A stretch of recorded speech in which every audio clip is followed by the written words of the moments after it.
Victims' families commemorate the anniversary of a deadly Malaysian landslide. Welcome to VOA Asia Weekly. I'm Chris Casquejo in Washington. That story's just ahead, but first making headlines. In China, a powerful earthquake killed at least 135 people and injured more than 1,000. Chinese state media reported. Many survivors faced freezing weather Wednesday as the rescuers dug through the rubble. The magnitude 6.2 earthquake on Monday in Gansu province is one of the deadliest since 2010 when the Yushu quake killed more than 2,600 people. Japan's Nippon Steel is acquiring U.S. Steel in a $14.9 billion deal set to close in the second or third quarter of 2024. The acquisition will help Nippon Steel, the world's fourth largest steelmaker, reach 100 million metric tons of global crude steel capacity, and it will significantly expand its production in the United States. The U.S. flew a long-range bomber as part of joint drills with South Korea and Japan Wednesday in a show of force against North Korea after it launched an intercontinental ballistic missile on Monday morning.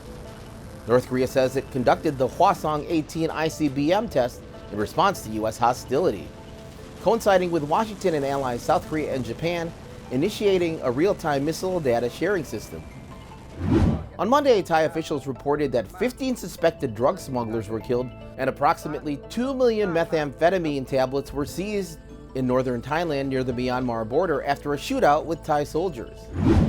The national security trial of Hong Kong media tycoon Jimmy Lai began Monday. Lai was arrested in August 2020 during the crackdown a year after the city's pro-democracy protests. Lai faces charges of sedition and colluding with foreign forces. He could face a life sentence if convicted. The judge was expected to issue a ruling by Friday on a bid by Lai's lawyers to throw out a sedition charge that has been used to target dissidents.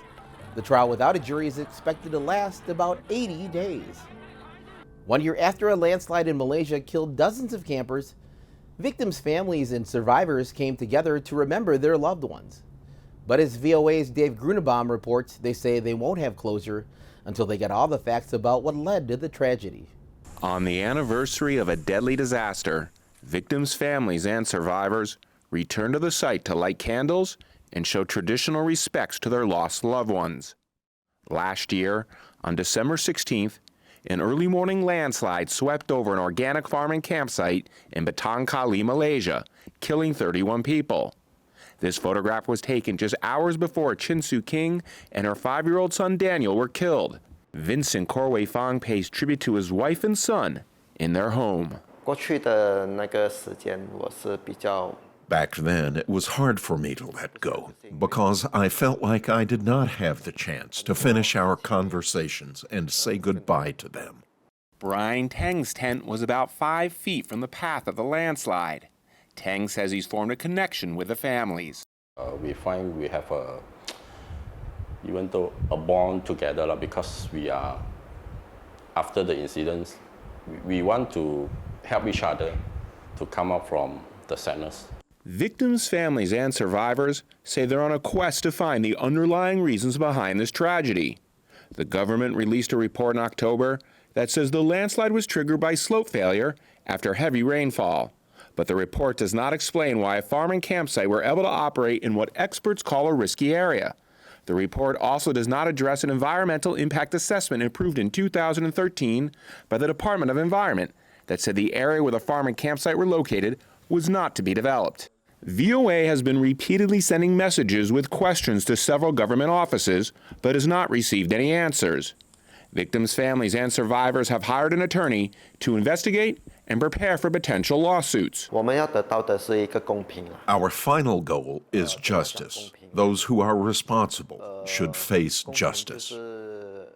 This will be the second consecutive year that Kaur won't be with his wife and son on Christmas. But he says his love for them inspires him to keep pushing for answers. Dave Grunebaum, VOA News, Klang, Malaysia. Visit voanews.com for the most up-to-date stories. I'm Chris Casquejo. And now, dozens of winter swimmers plunged into Beijing's icy lake on the coldest weekend of the season, with temperatures dropping to between -6 and 7 degrees Celsius during the day. Thanks for watching VOA Asia Weekly.